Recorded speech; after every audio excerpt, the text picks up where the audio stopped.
temporary.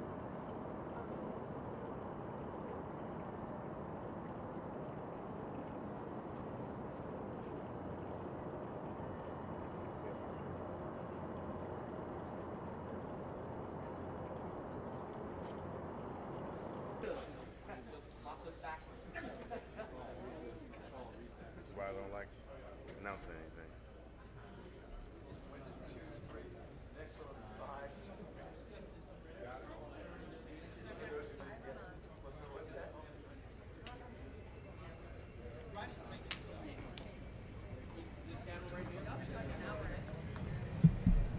Thanks for coming. We'll be briefed this afternoon by board member Todd Inman, I-N-M-A-N, along with investigator in charge Bryce Banning, B-R-I-C-E, B-A-N-N-I-N-G. Thank you.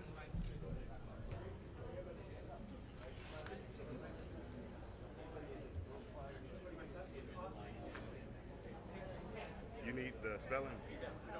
Bryce Banning, B-R-I-C-E, B-A-N-N-I-N-G.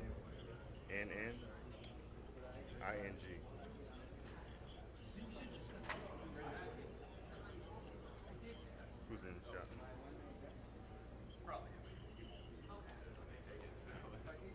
What? I'm in this shot?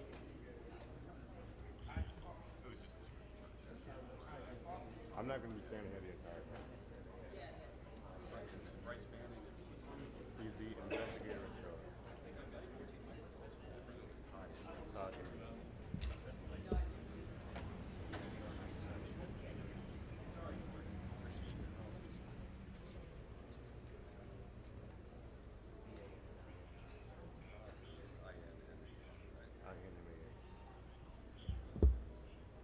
Member. NTSB member. Oh, board member.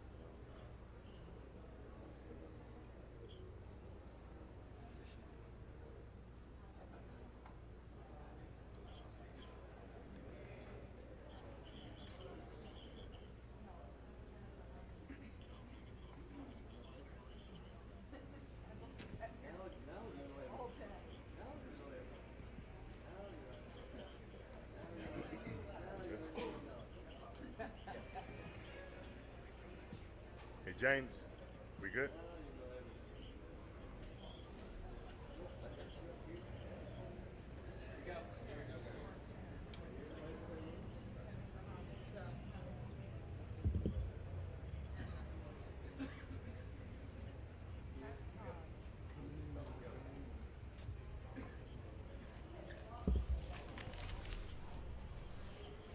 Bryce.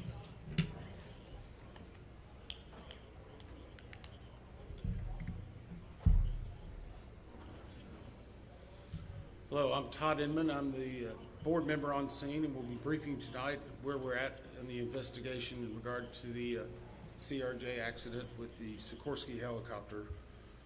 Let me just start with, as usual, our hearts go out to all the families of the victims. In fact, I just spent the last several hours with them before we came here, and I apologize that we had to move this back. But they are one of our primary concerns, along with making sure we get factual information out. They are having it's a hard time for them, obviously. And we want to do everything we can to make sure they get the most accurate information and factual. And has always been at the core of the NTSB mission, our job is to just come out with the probable cause, but then more importantly, make recommendations so that this type of tragedy never occurs again. So today, I know yesterday you saw the chairman, myself, and all the board members here. I just want to let you know they are still actively involved with this. We're just trying to make sure we're dividing and conquering. The chairman and I have had multiple conversations today. She's helped out a lot in making sure we're getting the investigative needs we have. And she's at the command post right now working with some of our people. I'd like to start by just thanking the first responders. When this first happened, a unified command was set up, and we had a lot of important people that came and worked with us. In Virginia, the Fairfax County Fire and Rescue, Fairfax County Fire and Rescue Department, Arlington County Fire and Rescue, Arlington County Emergency Management, Arlington Police, Alexandria City Fire, Alexandria Police, Virginia State Police, the NCR Incident Management Team, the Virginia Department of Emergency Management, the Virginia Department of Transportation, the Virginia Senator Warner's office, MWA's Fire and Rescue Team, MWA Police. A special shout out to every one of them. MWA has been amazing in helping and working with us, and we're truly appreciative. Along with DC Fire and Rescue, just extraordinary, taking the lead. Prince William Fire and Rescue. In Maryland, the Montgomery Fire and Rescue, Prince George's Fire and Rescue, Charles County Fire and Rescue, Baltimore Fire, Baltimore Police, Anne Arundel Fire Department, Maryland State Police, Maryland Natural Resource Police, MPD, DCFD, and from the federal side, the U.S. Coast Guard, U.S. Army, U.S. Air Force, FBI, Secret Service, Customs and Border Patrol, Park Police, DOD, Naval District Washington, American Medical Response, and yes, the U.S. Department of Labor. All of those have been amazing partners and are one of the reasons why that this investigation continues to progress the way we want it to. As I said, we did family briefings last night, and today there are over 100 family members that are now in the area receiving briefings, and as part of the legislative requirement, receiving family assistance. They have been briefed by the medical examiner, the fire chief, NTSB chairman, and myself, along with the family assistant unit from PSA Airlines. In regard to NTSB staff, all staff are now on scene that have been requested, and I want to point out one specific staff member because we're doing a joint NTSB and DOD investigation. The NTSB actually has a Black Hawk certified pilot on staff, on our personal staff, based out of Alaska. Once we realized the dynamics and the intricacies of the Black Hawk, we have brought that member in. They are on scene now, providing direct technical assistance to the NTSB. Now, it does not mean that the DOD is not working and helping with us, but in order to maintain our independence, we have our own Black Hawk certified pilot in the working group for helicopters. Regarding salvage at this point, the Navy Supervisor of Salvage is conducting salvage operations at the current time. Barges are en route from Virginia Beach, and we anticipate them to be on scene early tomorrow morning. After their arrival, they will be secured and located, and then significant salvage operations will continue. They are ongoing right now, but this will be the main lifting. It's being done in conjunction with the DC Medical Examiner's Office in order to make sure simultaneously that any additional victims are recovered and immediately turned over to them for identification and returned to their families. SupSalv, which is the supervisor of salvage, is also conducting a debris mapping right now. This will help in our post-accident analysis of how the machine actually reacted to the incident. It'll also help us with understanding some of the airworthiness and crashworthiness and human factors. We have right now two distinct debris fields. One that houses the Sikorsky, which is in comparison to the CRJ, a little bit smaller. The CRJ is in another distinct area, and we consider a little bit larger. The good news is, based upon the initial mapping, while there are some small aspects of that debris field, there are large chunks that will be easily recoverable, and it will aid in the investigation when we bring it into the secured facility that will be located here on MWA. That will help us in the close proximity to be able to review and evaluate. Yesterday, we outlined for you a number of groups that have been stood up. A few of them in particular I want to call out, although every one of them have been working very hard. For your edification, the ATC group, Air Traffic Control, has been conducting interviews today. They're ongoing tonight. They will be ongoing for probably the next few days. We've had full cooperation in getting the witnesses that we need to gain those interviews.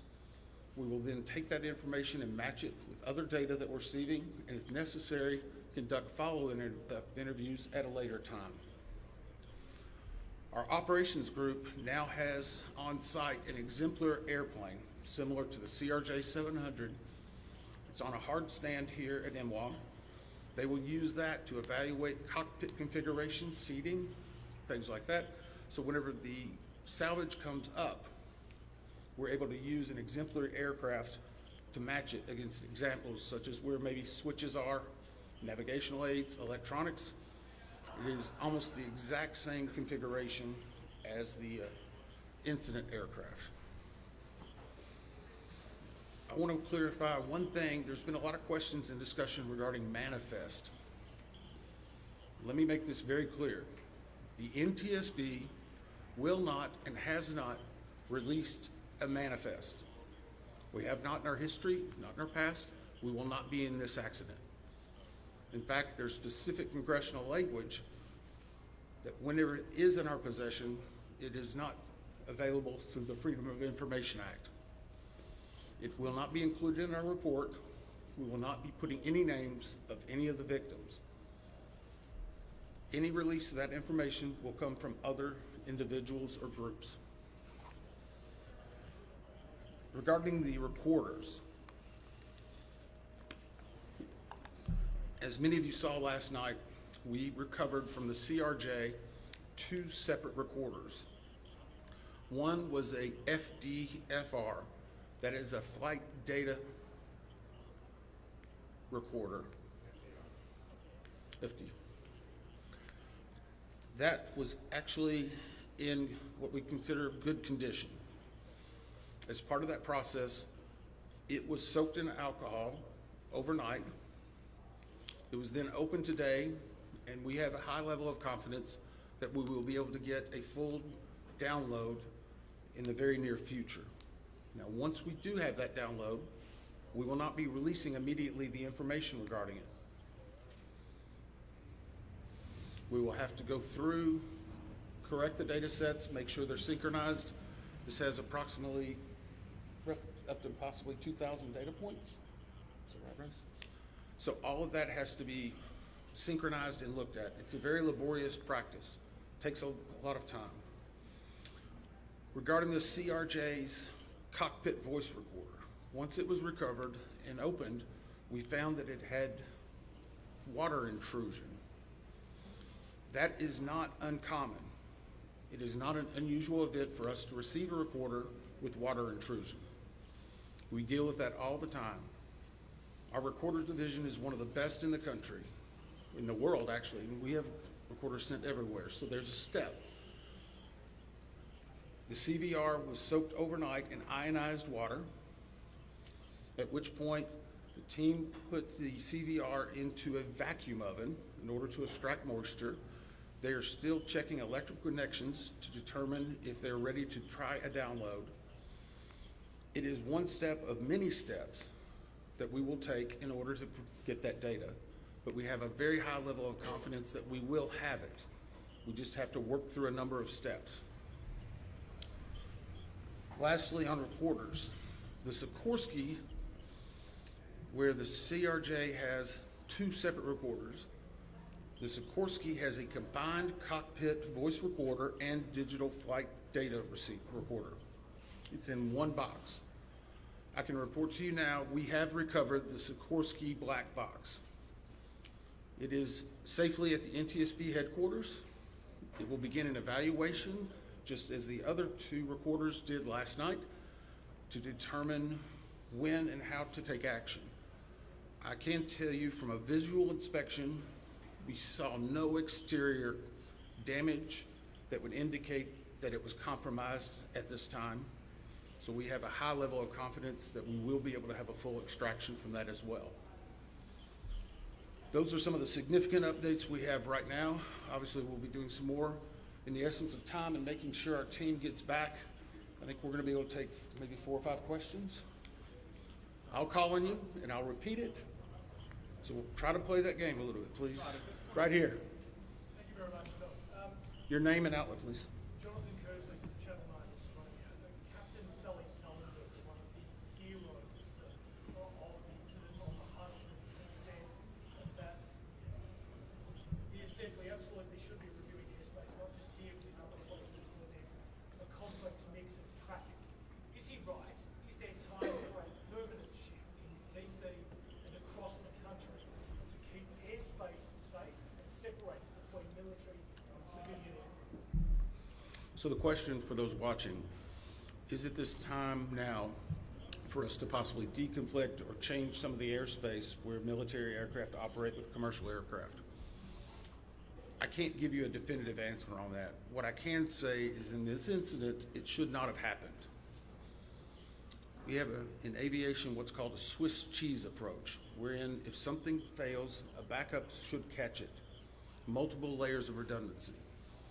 It's been a very long time since we've had a major aviation incident in the United States, and that's the reason why it's one of the safest forms of transportation in the country. But the only way they do that is by investigating what happens now and then making recommendations in the future. Again, the NTSB has done 100,000 aviation investigations. We've issued 15,000 recommendations. Over 84% have been accepted. Once this investigative report comes out, we will be advocating probably for years for changes that need to be made, but we'll not speculate on what needs to be done until we have the facts. Todd, is there anything obvious? Hey, I'll call on people. Sorry. Member Dave Jefferson from Reuters. Can you talk about how long you think it will take to recover the debris, how long you plan to be on site, and have you got any early data yet off the ATC tapes? I think that was 3 or 4 together. How long the debris will take, how long we'll be on site, and have we gotten any information off of the air traffic control tapes. The debris, we are hopeful once the mapping is done that it will be done in what I will call quick order. I can make no guarantees of that because first and foremost we need to make every effort and to make sure we're recovering every one of the people that perished in this accident. We'll have some cranes that'll be coming up, and once that happens, you'll see a lot more activity, and we'll be moving that in, but I don't want to give you a definitive time. I would say it will start in earnest probably on Sunday, and it will go through next week, and some of that's contingent upon weather and other things. Regarding the ATC tapes, we've received a lot of different information on ATC, and so I'm just going to preempt it. Off-the-shelf software programs are not always as accurate as the data we specifically get from ADSB, from the black boxes. All of that are factors that come into our investigation.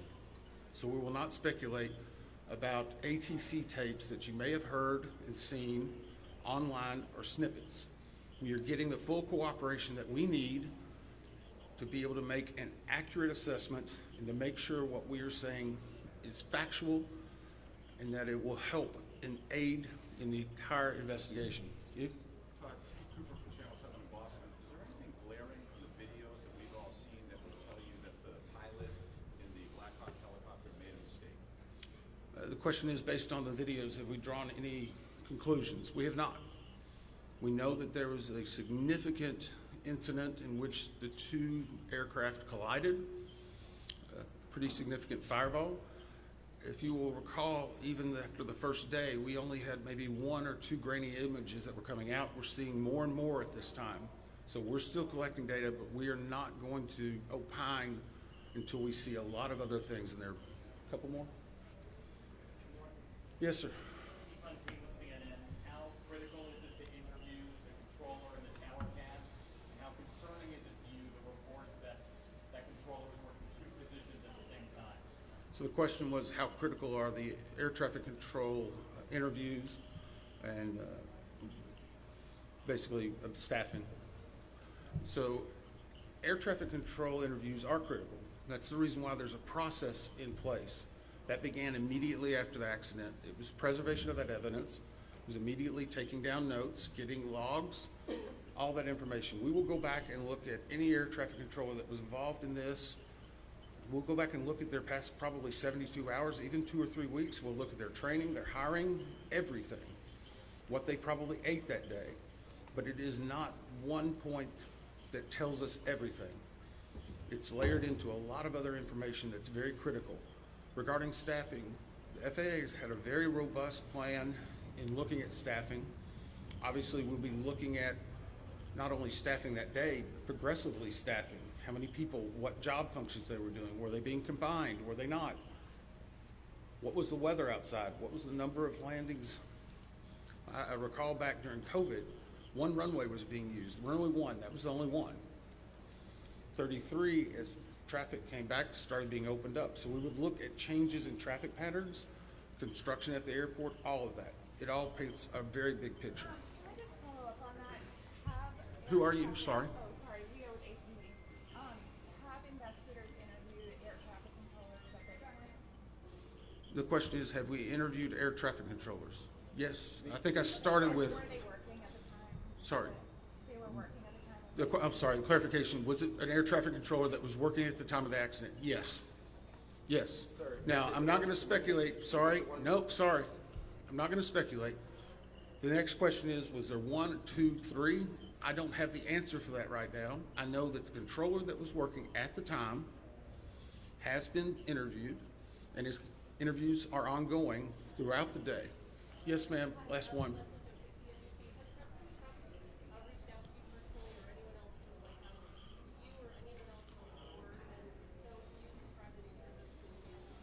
The question is anyone from the White House reached out to me or other board members? I won't speak for other board members. I know that the chair did a briefing yesterday. It was publicly discussed and gave some information. I have not received any contact. I'm going to go back to something we talked about earlier. The NTSB is an independent bipartisan board. 58 years as the gold standard. Our job is to find the facts. But more importantly, our job is to make sure this tragedy doesn't happen again, regardless of what anyone may be saying. Our investigators never want to see this happen again, and I never want to have to go back and brief another set of family like that. Thank you. That